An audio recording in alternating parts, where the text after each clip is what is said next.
Welcome back to another episode of Quick Picks with the Geek. I am your host, Bro Power the Geek. All right, next up we got Treason, Mr. Vicious Gore taking on Marco Matuto Tulio in a fight that could either end in a highlight reel finish or be one of those tense, slow burn thrillers where you're yelling, "Just do something," at your screen.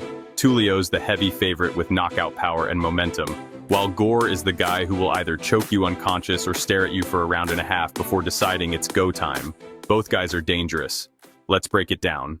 Marco Matuto Tulio comes in a minus 350 favorite with a record of 13-1. Marco Tulio sounds like the name of a guy who owns a gym and a nightclub, but he fights like someone who'd rather close both with a spinning elbow. 9 knockouts, a 9-fight win streak, and the kind of violent output that says, hey, let's not leave this to the judges. Tulio's striking is powerful and precise. He throws with bad intentions, but not recklessly.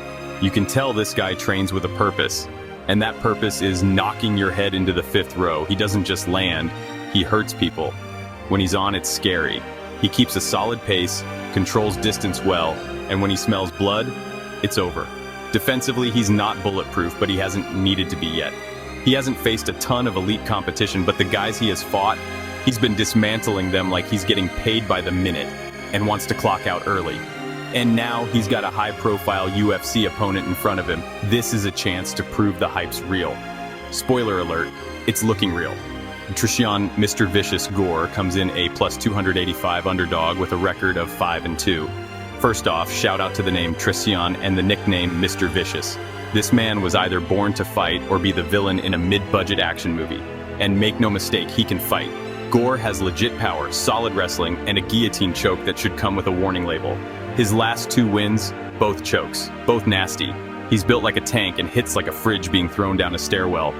His striking is explosive when he actually lets it go, and there lies the problem. Gore is a bit too patient. Sometimes you watch his fights and wonder if he's just waiting for the other guy to make a mistake, or if he's still deciding what pizza to order later. Defensively, he can get caught.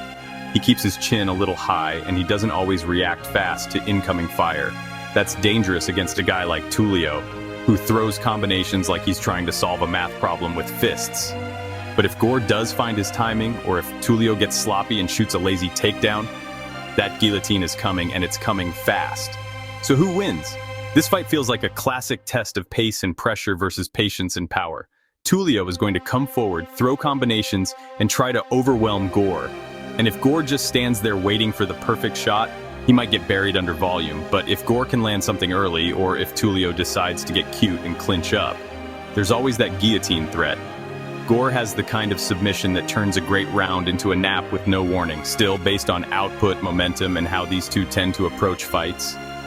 It's hard not to lean Tulio. He's more active, more aggressive, and more proven over longer stretches. Official pick Marco Tulio. Give me Tulio by pressure, pace, and probably pain. Gore's dangerous, but too hesitant and too reliant on the big moment. Tulio's the kind of guy who doesn't wait, he takes. I see him marching forward, landing volume, and either getting a late TKO or a clean 29-28 decision. Mr. Vicious might have his moments, but Matuto's bringing a sledgehammer to this dance. If you enjoyed this, go ahead and smash that like button. If you haven't subscribed yet, what are you waiting for? Hit that subscribe button and turn on notifications so you don't miss a beat when the next video drops. And don't be shy. Leave a comment below and let me know who you got winning this fight. Let's see who really has the crystal ball around here. Until next time.